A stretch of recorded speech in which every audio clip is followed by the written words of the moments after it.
Hi there, it's Matt here again, and welcome back to yet another one of those quirky episodes entitled Sleep is Bloody Remarkable. Now, in the last such episode, we spoke at length about one bloody remarkable thing called half-brain sleep. Well, today is all about the equally remarkable fact that when it comes to dream sleep, we humans are special. And I mean very special. Indeed, I'm even going to propose that this unique aspect of human sleep is one of many reasons that justifies our hominid name. Because the term Homo sapiens is derived from the Latin root meaning wise person. And I'll come back to that in just a second. But let's return to sleep. Here is how we are special. Compared to old and new world monkeys, as well as apes such as chimpanzees and gorillas, human sleep sticks out like a proverbial sore thumb in terms of slumber. Or I should actually say two sore thumbs. Because first, we are unique in the sense that the total amount of time that we spend asleep is significantly shorter than all other primates. We will typically average around 8 hours relative to somewhere between 10 to 15 hours of sleep that we've measured in all other primates. The second thing, however, is that in striking contrast, we humans have a staggering and disproportionate amount of REM sleep, of dream sleep. Because if you look, all other primates, if you average them together, will come in at around about 9% of their sleep time dedicated to REM sleep. But in humans, that number is somewhere between 20 to 25% of all of our sleep time being dedicated to REM sleep dreaming. In other words, humans have more than double the relative amount of dream sleep or REM sleep in comparison to all other monkeys and apes. And to understand why this is the case is to understand the evolution of ape to man from tree to ground. Today's podcast is supported by the electrolyte drink company Element. Now it's actually spelt with 4 letters, LMNT, Element. I'm an exercise nut, and I started buying their product a few years ago to use for a couple of reasons. The first is sugar content. Element has no sugar in it, also doesn't have any coloring or artificial ingredients, and I'm pretty diligent about trying to remove added sugar in my diet. The second is because of the founders. They have some really solid years of biochemistry experience, and it's a science-driven focus that they have, and it's something that I admire greatly. So if you would like to give them a try, head on over to drinkelement.com/Matt Walker. That is drinklmnt.com/Matt Walker.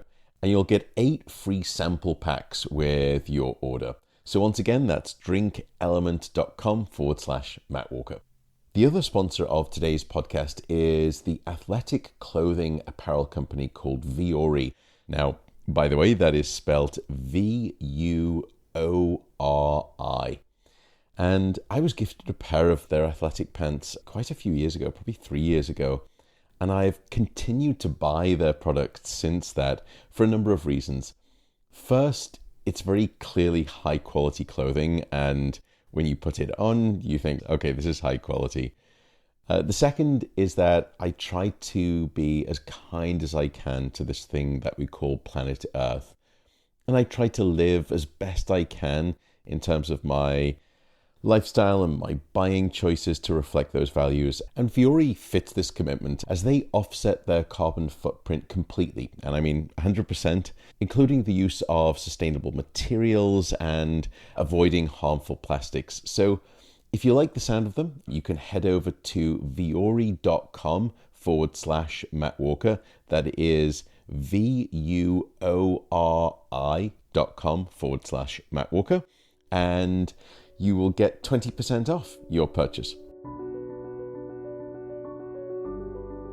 I mentioned the transition from tree to ground because we Homo sapiens, we humans, are exclusively terrestrial sleepers, meaning that we get all of our sleep by lying on the ground, or now, most of the time, by lying on a raised bed that sits on the ground. All other primates will, however, for the most part, sleep arboreally. And what that means is that they will sleep in trees. They will sleep up in the branches in sleep nests. Now, by the way, a quick side street of bloody remarkableness. What you may not know is that great apes will build an entirely new treetop sleep nest or platform every single night. I mean, imagine that. It would be the equivalent of you having to set aside several hours each evening after dinner to construct a completely new IKEA bed frame before you can go to sleep. And you'd have to do that each and every night. Oh my goodness. To me, that sounds like utter torture. That's the equivalent of furniture assembly purgatory in my mind. But let me come back to the explanation. Sleeping in trees was an evolutionary wise idea up to a point, because sleeping in trees provided a safe haven from large ground-hunting predators such as hyenas, as well as small blood-sucking arthropods, including lice and fleas and ticks. But here's the problem. If you're sleeping 20 to 50 feet up in the air, let's just say that you have to be a tad careful. If you become too relaxed in your sleep depth, and let's say an arm or a leg will slide down or drop down, it may be all the invitation that gravity needs to bring the rest of you hurtling back down to earth in a life-ending fall, and therefore popping you out of the gene pool rather quickly.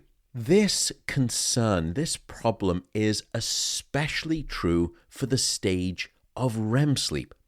Because as you will remember from our past podcast episodes, when you go into REM sleep, your brain paralyzes your body, leaving you utterly limp, a literal bag of bones.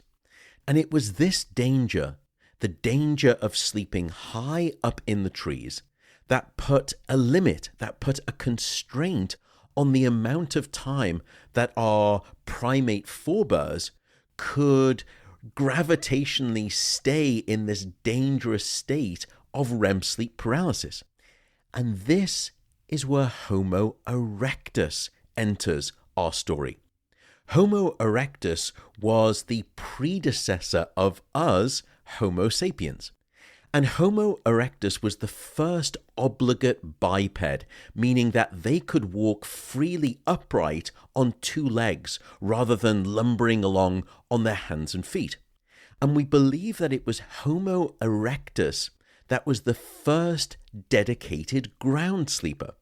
And with the advent of fire to deter large carnivore predators, and also the smoke from the fire, which provided a nighttime fumigation that repelled small insects, it enabled Homo erectus to come out of the trees and sleep safely on the ground at night. Now, fire was not a perfect solution here, however. Ground sleeping would have remained somewhat risky. And it was this evolutionary pressure that changed our sleep in those two critical ways. It forced our sleep to become more efficient, to become shorter in duration. However, and here's the key, the act of sleeping on solid ground and not up on a precarious tree branch allowed for more than a doubling of the amount of REM sleep dreaming. Indeed, from around 9% when we were sleeping up in the trees to somewhere between 20 to 25% of our night being engorged in this thing called REM sleep when we were finally sleeping on the ground. And it was that, the first time in our primate evolutionary history, that hominids could consume all of the body immobilizing REM sleep dreaming that they wanted. And I believe it is this re-engineering of human sleep that became one of the key triggers that rocketed Homo sapiens to the top of the evolutionary pyramid. Because at least two features define human beings relative to all other primates. And they are the very two same things that REM sleep is instrumental in supporting. The first is our emotional IQ, or what we call EQ. And in our previous episodes, where we discussed all about the functions of dreaming, we spoke about how REM sleep supports our exquisite emotional intelligence and our emotional recalibration. The second component that makes us in part uniquely human is our cognitive intelligence, particularly our degree of creativity. And as we've spoken about before, it is REM sleep that lubricates that act of associating information together and coming up with remarkable creative solutions and insights. Consider that chimpanzees, our nearest living primate relatives, they've been around for approximately 5 million years longer than we have. And in fact, some of the great apes preceded us by at least 10 million years.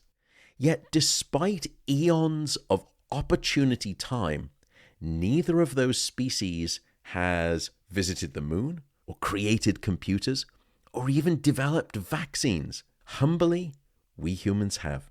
Sleep, especially REM sleep and the act of dreaming, is, I believe, a tenable yet underappreciated factor underlying many of the elements that are uniquely human.